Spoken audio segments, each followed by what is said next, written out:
So our next guest was all set to join us on the show yesterday, but had to cancel last minute.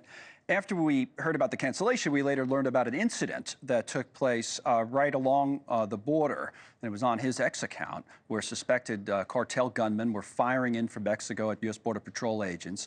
No one was injured during the exchange, but it became a big story, which we covered right at the end of the show yesterday as we bring in Lieutenant Christopher Olivarez right now, spokesperson, Texas Department of Public Safety. Now, Lieutenant, we put two and two together here. I mean, maybe you had something completely different to do yesterday, but I assume that you got called down there, right? So what was your day like yesterday? Because that became quite an issue for us.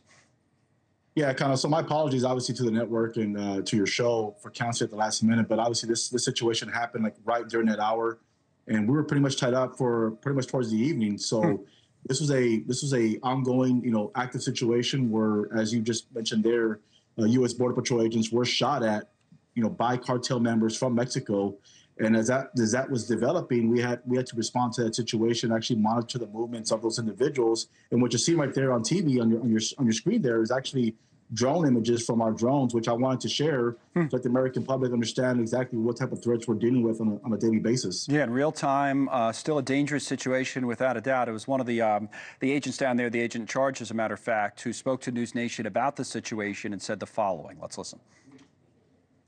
Our agents reported shots being fired towards their direction alongside the border.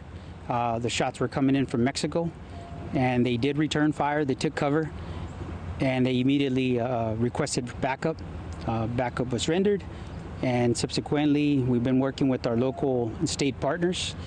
You see altercations like this often still? Especially in that area there, Connell, Fronton, Texas is one of the most active, violent border regions that we have.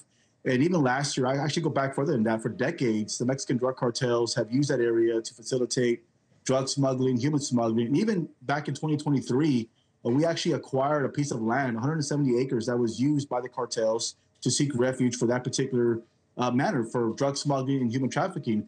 This area right here is exactly where this actually took place. So now we're looking to see if we can actually acquire that piece of land if it belongs to Mexico or the United States. But this does happen. We have seen encounters with the cartels where they do engage law enforcement, either shoot towards them, even our soldiers as well. That's been documented.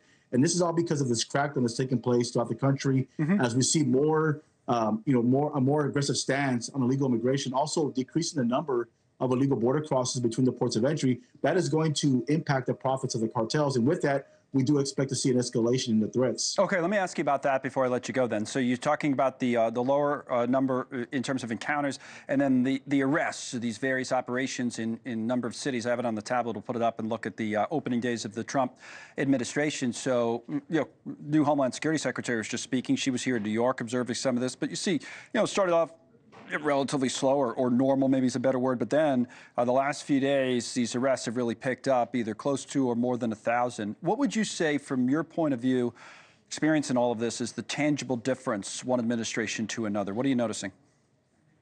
Well, I mean, obviously I can't speak to too much on the federal level, but what I've seen as far as working with our federal partners, that they have a more aggressive approach now, a more intentional approach to go after criminals. Now there is no type of handcuffs, I guess in a sense, to put on agents now. Now they can actually do what they're supposed to do, and that's enforce criminal law, especially immigration law. So now we're seeing more of that. That's why you're seeing a crackdown on these arrests. And we're starting to make arrests as well, but we're focusing more, obviously, as a police agency, we want to focus more on fugitives and criminal legal immigrants that have committed crimes or convicted of crimes in Texas, which we have made several arrests as well. And also we work with our federal partners to enforce their homeland security operations. But I think what we're seeing right now, Connell, is more of that because they have a more aggressive stance, more an intentional stance to go after fugitives and criminals that have committed crimes. Okay, thanks as always for coming on with us. We get a little grumpy when our guests cancel, but you had a pretty good excuse, right? So I think so. Thank you. No doubt about it. Thanks a lot for coming on again.